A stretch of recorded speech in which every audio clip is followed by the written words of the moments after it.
back for more Defeating Darwinism. This week we are reading chapter 7, and we're doing a little shift here now that we're talking about how can we talk to people about creation and evolution effectively.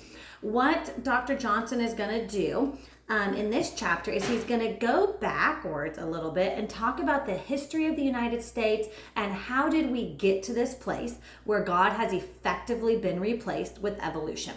And so this is called modernism, which he's referring to as the religion of the West. Religion meaning that's the foundation of people's beliefs and it shapes the culture. As we kind of talked about before, evolution falls into the category of religion because you have to accept it on faith. And if you watched the debate that I linked in last week's video, chapter 6, between Dr. Johnson and Professor Provine at Stanford University, he referenced it in last week's chapter, you found, which I thought was really interesting, that Dr. Provine also admits that it is taken on faith. And so I thought that was a really great foundation, which is probably why the two of them were friends and were able to have a friendly debate over the topic. What Dr. Provine said is that it was a smaller leap of faith for him to believe that the world evolved than it was for him to believe there was a creator God. So an interesting point of view to keep in mind. And it can make for some great conversations to dig into with friends of yours and find out what they believe about the faith concept and which is a smaller leap of faith for them to believe. And if we haven't met before, hi, I'm Erica Lynn, homeschool mom, and it's my goal to help homeschooling become easy for you too. So I have 2 high school homeschoolers and 2 elementary homeschoolers, and we are learning so much as we go through this journey, and I want to just help you as you go along your journey. So thank you so much for being here. If you would like this video and subscribe to my channel, that goes a long way in supporting me and building my YouTube channel, and it helps other people get the word out about this video as well. Okay, the established religion of the West. Here we go. 3 significant events, I highlighted that green, in recent American history mark the culmination of a fundamental change that occurred gradually in U.S. society, and it's evident in other Western societies as well over the course of the 20th century. The Darwin Centennial Celebration. This is the first, so go ahead and highlight that title green. The first of these events was the Great Darwin Centennial Celebration of 1959, commemorating the publication of On the Origin of Species 100 years earlier.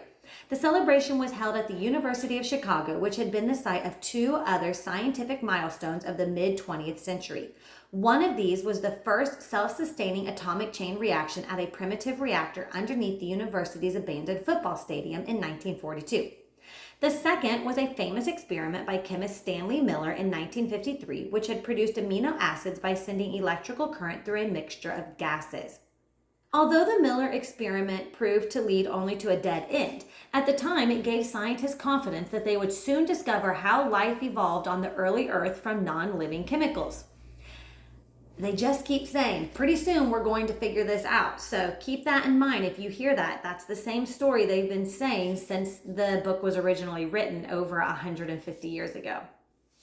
The participants in the Darwin Centennial were understandably in a triumphal mood. The prestige of science was never higher.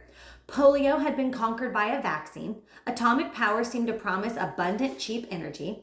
Space travel loomed in the near future. Besides these technological advancements, science had seemingly established that a purposeless process of evolution was our true creator, and hence had dethroned the God of the Bible. The religious implications of this intellectual revolution were frankly emphasized by the most prominent speaker at the Centennial, the British biologist, philosopher, and world statesman, Sir Julian Huxley. And I would highlight that in pink.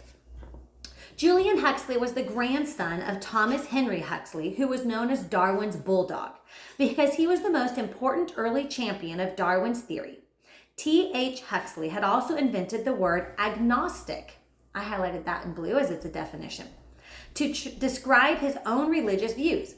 Julian Huxley, a zoologist, was one of the scientific founders of the neo-Darwinian synthesis, the modern version of Darwin's theory.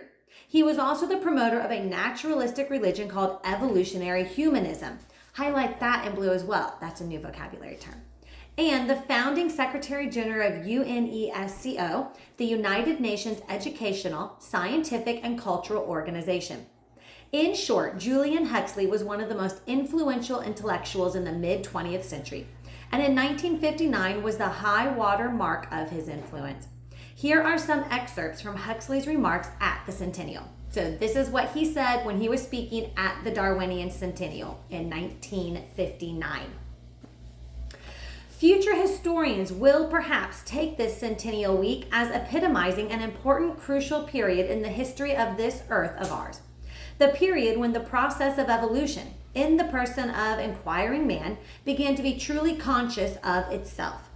This is one of the first public occasions on which it has been frankly faced that all aspects of reality are subject to evolution, from atoms and stars to fish and flowers, from fish and flowers to human societies and values.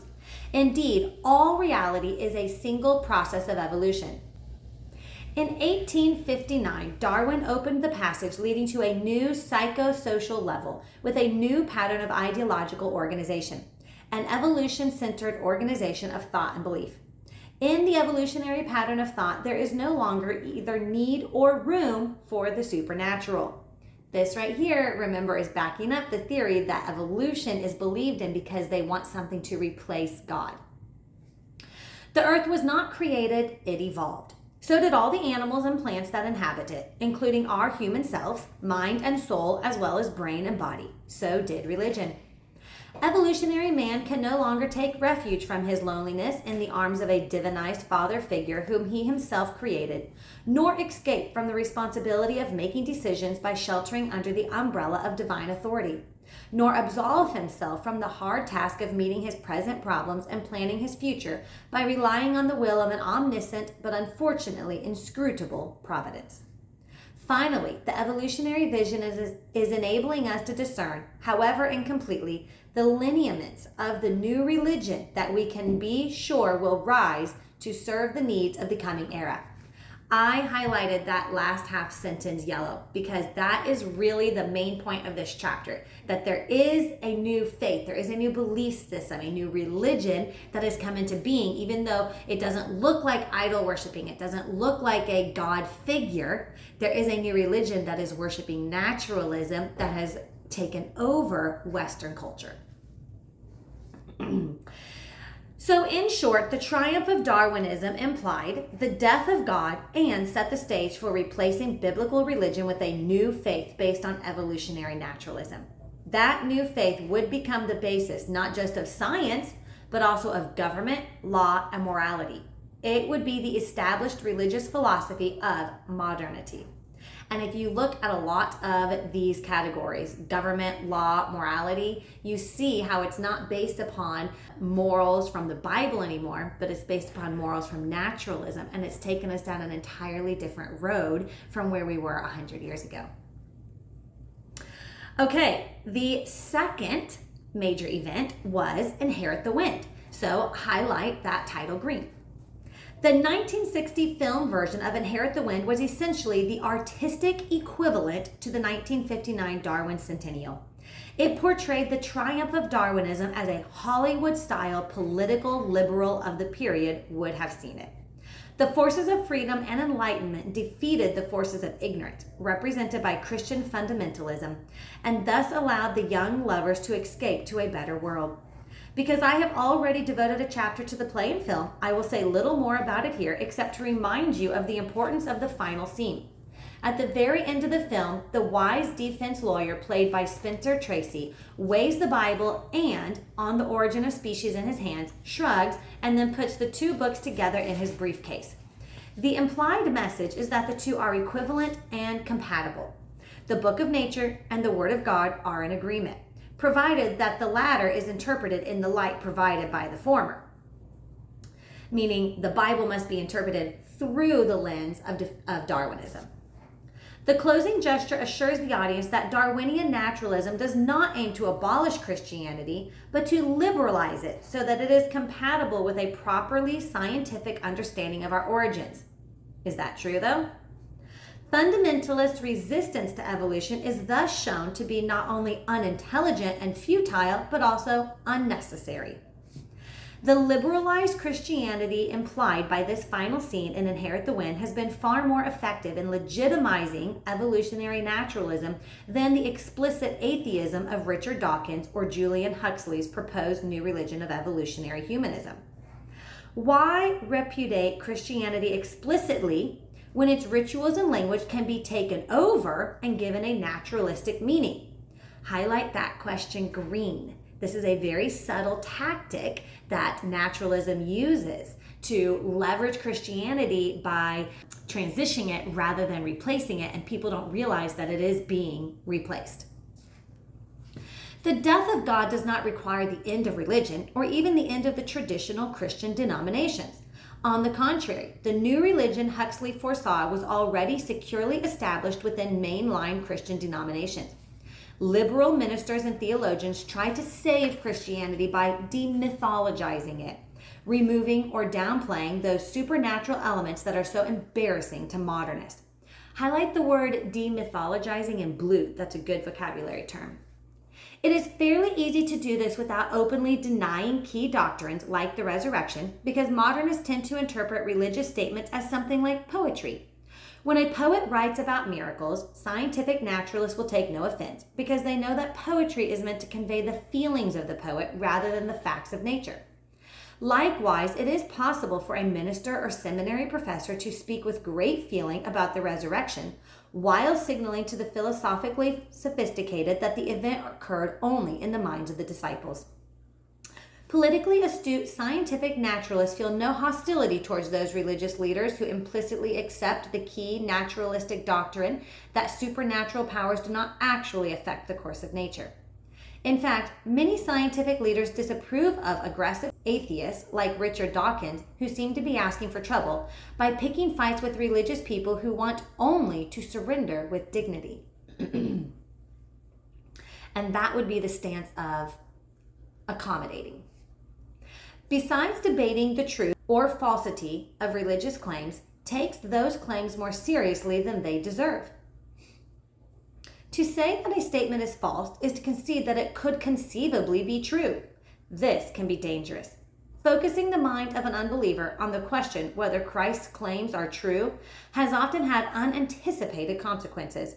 The most sophisticated naturalists realize that it is better just to say that statements about God are religious and hence incapable of being more than expressions of subjective feeling. It would be pretty ridiculous, after all, to make a big deal out of proving that Zeus and Apollo do not really exist. So if we don't argue over religion, then it downplays the importance and downplays the truth that lies within it. Okay, the third event is the school prayer decision. So highlight this next title in green.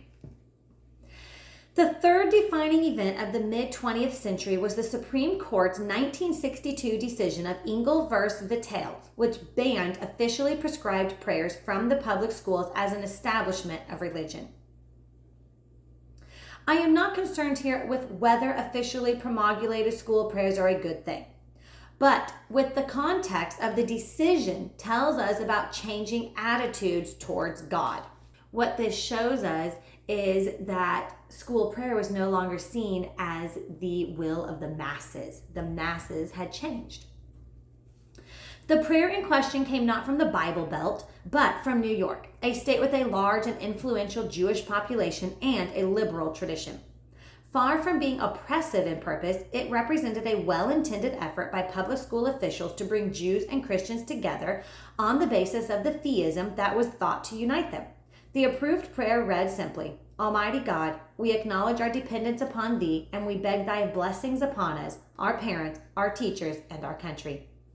The Pledge of Allegiance had just recently been amended to affirm that Americans are one nation under God. So that was not originally in the pledge.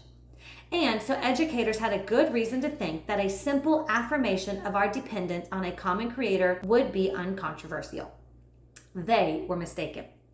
By 1962, God in intellectual circles was a discredited concept associated not with education and social unity, but sectarian conflict and superstition.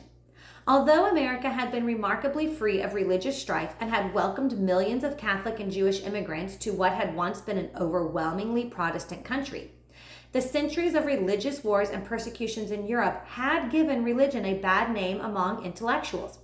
Bad historical memories were reinforced by modernist philosophy, according to which God is the subjective creation of human culture. This implies that each religious or cultural group effectively worships a different deity of its own creation. A God who is not the same for everyone cannot unite diverse peoples. Unity must be achieved through a common way of thinking based on scientific reason, which is the same for everyone. For American public schools, such a common rationalism was already available, having been prescribed by the immensely influential agnostic philosopher John Dewey. Like Julian Huxley, Dewey consciously saw himself as promulgating a new religion, one that would be established as the basis of government and public education. They say if you want to change a nation, you start in the elementary schools. You let the ideas breed with new young minds and allow those ideas to grow up with them. You don't change a nation today, you change it over the life of a generation. Whether students recited a prayer or not, public education aimed to teach them to rely on human intelligence and scientific methodology rather than take refuge in the arms of a divinized father figure who exists only in the human imagination. The Supreme Court's school prayer decision thus merely ratified a transformation that had already occurred in the minds of the most influential educators. I am not inclined to protest the decision itself, because the prayer could have been a meaningless ritual even if the Supreme Court had approved it. It would have been something like the unenthusiastic required weekly singing of God Save the Queen I witnessed when teaching at an East African school shortly before the end of British colonial rule. Just as the African students made it painfully evident that they didn't care whether God saved the Queen or not, many New York students would have found a way to express their disdain for a religious ritual that the school system itself did not take seriously. If educators really believed that we are dependent upon God, they would spend time on the subject in the classroom instead of relegating it to a perfunctory ritual. Modernist educators agree with religious people that it is important for students to know who or what created them. That is why they insist on the teaching of evolution as fact. Okay. So essentially, the school prayer decision is just symbolic of showing us that the ideology and the hearts of the people in the nation had changed. So you've got three major events here happening within 3 years that just show, they don't cause anything, but they reveal that the ideology and the faith and the beliefs of the American nation in general as a mass had shifted. A new Declaration of Independence.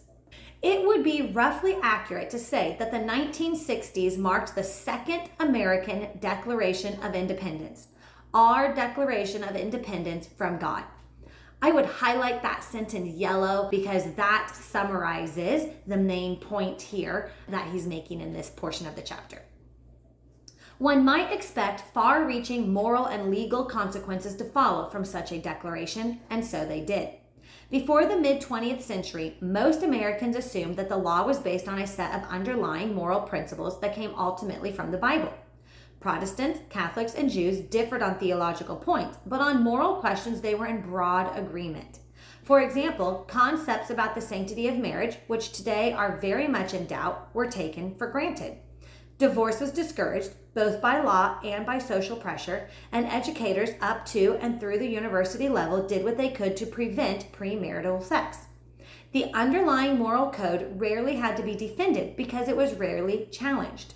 So even though there was a wide variety of religions, the majority of people in America agreed on a biblical moral code up until about the 1960s. There was plenty of hypocrisy, of course, and some elites, like movie stars, lived by different standards, but the rules were much as they had been a century earlier. The change took hold in the late 1960s as the new religious assumptions that had been gradually gaining ground began to have practical effects. When God's existence is no longer a fact, but a subjective belief, and a highly controversial belief at that, God's moral authority disappears. It is no coincidence, therefore, that a drastic change in the nature of marriage immediately followed the change in the ruling philosophy. Both the legal restrictions on divorce and the social stigma evaporated practically overnight. Marriage ceased being a sacred covenant involving God and the community as well as husband and wife. It became an ordinary contract that could be ended by either party practically at will. What used to be called illegitimacy became respectable as single parenting, and the traditional two-parent household even began to seem ridiculous, a pathetic attempt to emulate an Ozzie and Harriet dream family that had never existed in reality. With the divorce revolution came the sexual revolution. I would highlight both divorce revolution and sexual revolution in blue, as these are kind of terms labeling what's happening. As the death of God and the availability of contraceptives seemed to make chastity obsolete. Hard on the heels of the sexual revolution came the feminist revolution. Highlight that blue as well. With a radical wing that explicitly rejected the traditional family model that had previously been regarded as the backbone of society, feminism demanded an unrestricted right to abortion, which the Supreme Court duly read into the Constitution and imposed on a reluctant nation. Homosexual liberation came next. Highlight that. And homosexual activists quickly gained victim status and consequent support for their cause from the media. The Supreme Court again fell compliantly in line with the cultural trend, managing to find in the Constitution a principle that laws based on animosity towards homosexuality are unconstitutional. The moral and legal reversal was unstoppable once the crucial change in the established religious philosophy had been made. The point is not that people are less moral today than they were previously, but that their morality took a different direction when its foundation shifted. Modernists can be as firm in their moral convictions and as legalistic in enforcing them as were the fundamentalists who ruled the fictional town of Hillsborough in Inherit the Wind. For those who are on the receiving end of it, political correctness is just as coercive as traditional religion and just as capable of stifling free thinking. Remember, we talked before how there's almost a role reversal now. And in the past, while religion would have limited and stifled people's freedoms, now naturalism and scientists are doing the same thing by limiting and stifling what can be discussed in the classroom and in education and how you're allowed to think. At Harvard, as at Hillsborough, there are truths that only a very courageous teacher would dare to say in a classroom. Modernists have also proved themselves willing to erect legal barriers to ensure that only the established view of religion is taught in the public school. If at one time it was illegal in a few states to teach evolution, now it is considered unconstitutional in all states to teach or advocate creation as an alternative to evolution. As we have seen, in 1987, a majority of the Supreme Court held that it is unconstitutional for a state to provide for the presentation of a creationist alternative to evolution in the schools, because to do so would advance the religious viewpoint that a supernatural being created humankind.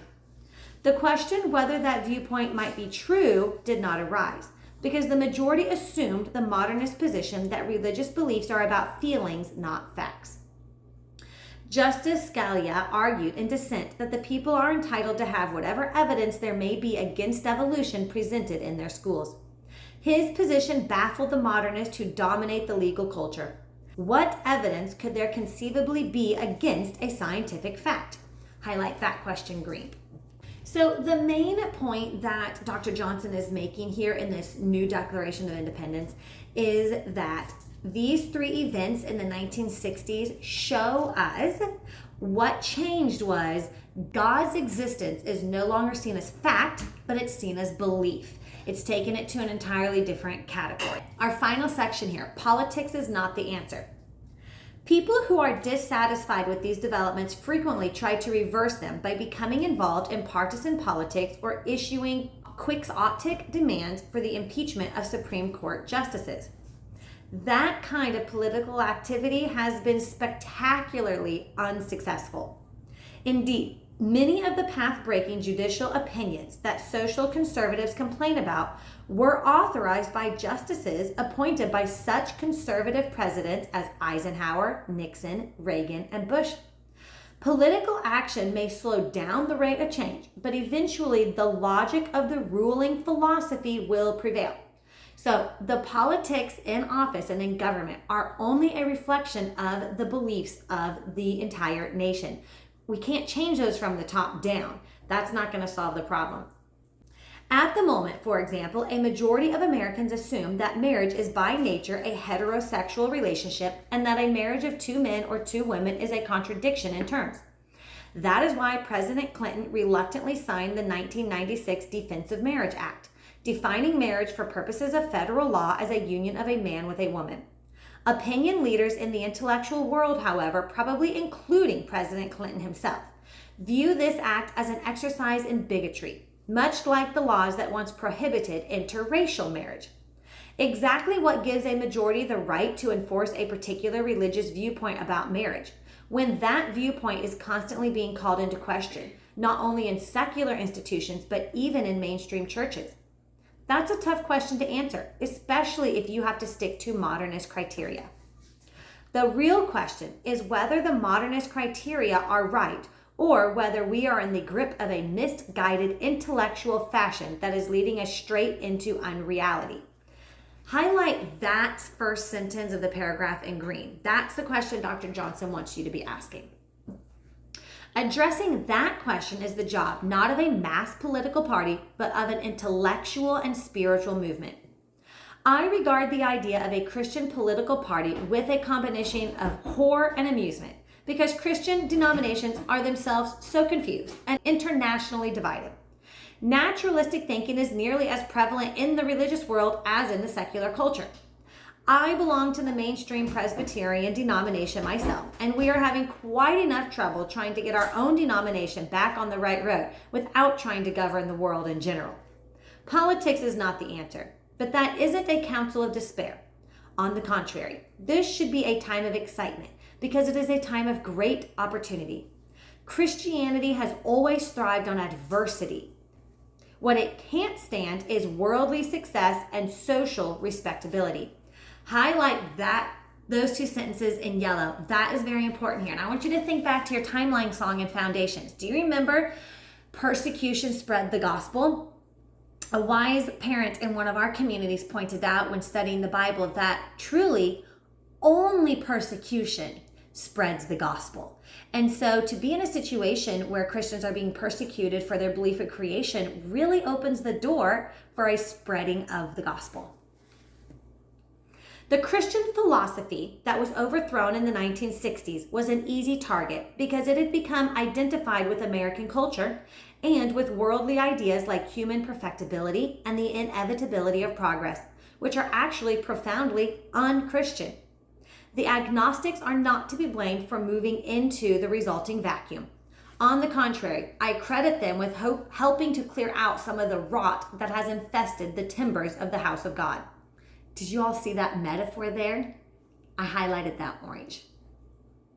In an age in which people have learned to be distrustful of established institutions of all kinds, being kicked out of the establishment has its advantages. Just about everywhere in the Christian world today, there is a combination of decay at the top and vitality at the bottom. Thank God it isn't the reverse. Denominational bureaucracies and seminaries are desperately in need of thoroughgoing renewal, while the pews and parachurch organizations are filling up with dedicated and talented people. The dedicated people have a chance to speak to a secular society that isn't as confident as it was in 1960, and to an intellectual community that is itself confused and divided over the unanticipated consequences of modernism. That's just the sort of challenge and opportunity they ought to welcome. And it's a challenge that you have the opportunity to step into by speaking to your friends and family. Despite decades of propaganda in the media and indoctrination in the schools, most Americans are skeptical of the philosophy of evolutionary naturalism and materialism. They are also well aware that this philosophy has not led to the era of rationality and social progress that was predicted. Even in the universities, where there is a separate culture war raging between scientific rationalists and postmodernists, there is a growing awareness that the ideas of 1960 are ripe for reconsideration. Western society will soon be ready to listen to a better idea. The question is whether we will have one to offer. And we're going to dig into that more in the next chapters. Enjoy your week.